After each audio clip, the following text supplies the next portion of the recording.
السلام عليكم ورحمة الله.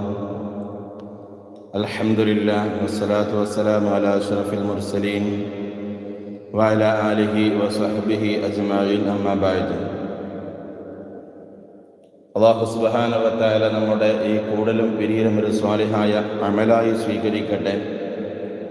നമ്മളിൽ നിന്ന് വന്നുപോയ ചെറുതും വലുതും രഹസ്യവും പരസ്യവുമായ മുഴുവൻ തെറ്റുകുറ്റങ്ങളും വിട്ടുപുറത്ത് മാപ്പാക്കി അനുഗ്രഹിക്കട്ടെ.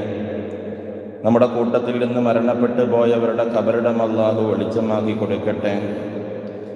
നമ്മുടെ ജോലികൾ, ബിസിനസ്സുകൾ, കച്ചവടങ്ങൾ, കൃഷികൾ പോലത്തെ എല്ലാത്തിലും അല്ലാഹു ഖൈറും ബറക്കത്തും പ്രദാനം ചെയ്യട്ടെ. ആമീൻ യാ റബ്ബൽ ആലമീൻ. പ്രിയമുള്ളവരെ, നമ്മുടെ ലൈവ് ആരംഭിക്കുകയാണ്. ദുആ മജ്ലിസാണ് നമ്മൾ ഉദ്ദേശിക്കുന്നത്. തുടർച്ചയായി കുറച്ച് ദിവസങ്ങളായി നമ്മൾ തുടങ്ങിവെച്ച ദുആ മജ്ലിസിൻ്റെ ഇന്നത്തെ ലൈവ് നമ്മൾ ആരംഭിക്കുകയാണ്. അല്ലാഹു സുബ്ഹാനഹു വ തആല ഈ ഒരു സംരംഭത്തെ വിജയിപ്പിക്കട്ടെ. ഒരുപാട് കാലം നീട്ടി, ഒരുപാട് കാലം ഇത് നടത്തിക്കൊണ്ടുപോകാനുള്ള തൗഫീഖ് അല്ലാഹു സുബ്ഹാനഹു വ തആല നമുക്ക് നൽകട്ടെ എന്ന് പ്രാർത്ഥിക്കുകയാണ്. സഹോദരങ്ങളെ, അല്ലാഹുവിൻ്റെ ഹബീബ് സല്ലല്ലാഹു അലൈഹി വസല്ലമ തങ്ങൾ പറഞ്ഞിട്ടുണ്ട്, ആഖിറു സമാനാകുമ്പോൾ, അവസാന കാലഘട്ടമാകുമ്പോൾ ദുനിയാവിൽ ഒരുപാട് ഫിത്നകൾ വരും. ഇങ്ങനെ ഫിത്നകൾ വരുമ്പോൾ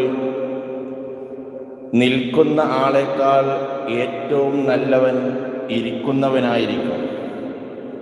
നടക്കുന്നവനേക്കാൾ ഏറ്റവും ഉത്തമൻ നിൽക്കുന്നവനായിരിക്കും. ഓടുന്നവനേക്കാൾ ഏറ്റവും ഉത്തമൻ നടക്കുന്നവനായിരിക്കും.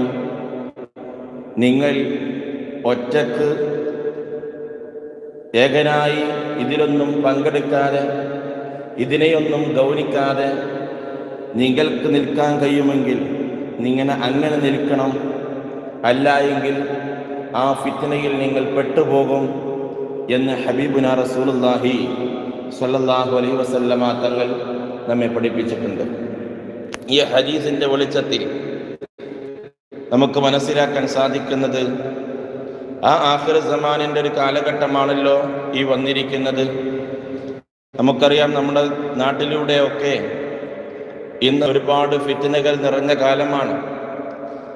എന്തിനു തന്നെ പറയണം, നമ്മൾ ഇന്ന് ഉപയോഗിച്ചു കൊണ്ടിരിക്കുന്ന ഈ സോഷ്യൽ മീഡിയ, യൂട്യൂബ്, ഫേസ്ബുക്ക്, അതുപോലെയുള്ള എന്തെല്ലാം സോഷ്യൽ മീഡിയ മാധ്യമങ്ങളുണ്ടോ അതെല്ലാം ഇത്തരം ഫിത്നകൾക്കുള്ള ഒരു ചാലകമാണ്.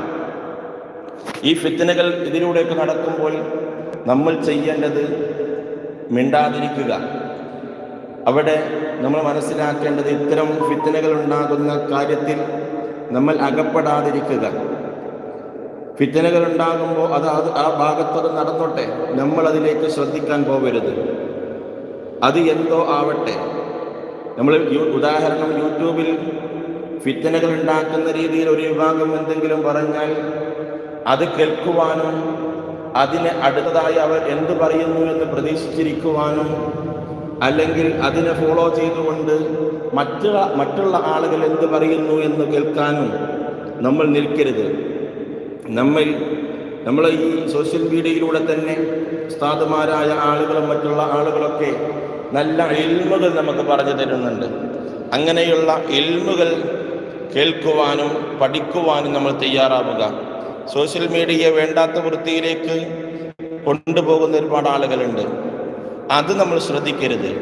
എന്നാൽ സോഷ്യൽ മീഡിയയെ നല്ല രീതിയിൽ ഉപയോഗപ്പെടുത്തുന്ന ഒരുപാട് ഉസ്താദുമാരും അധ്യാപകരും ഡോക്ടേഴ്സും അതുപോലെയുള്ള ഒരുപാട് ശാസ്ത്രലോകത്തിൻ്റെ ഒരുപാട് ആളുകളും അതിനെക്കുറിച്ച് ഉപയോഗപ്പെടുത്തുന്നുണ്ട്. അപ്പോൾ നമ്മളൊക്കെ ഈ സോഷ്യൽ മീഡിയ നല്ല കാര്യങ്ങൾക്ക് വേണ്ടി ഉപയോഗപ്പെടുത്തുക. ഉദാഹരണം, നമ്മൾ ഇന്ന് നടത്തുന്ന ഈ ദുആ മജ്ലിസ് എന്ന് പറയുന്നത് അത് നല്ലൊരു കാര്യമാണ്. അപ്പോൾ ഇങ്ങനെയുള്ള മജ്ലിസുകളും ഇങ്ങനെയുള്ള പ്രവർത്തനങ്ങളും ആരെങ്കിലും നടത്തുന്നുണ്ടെങ്കിൽ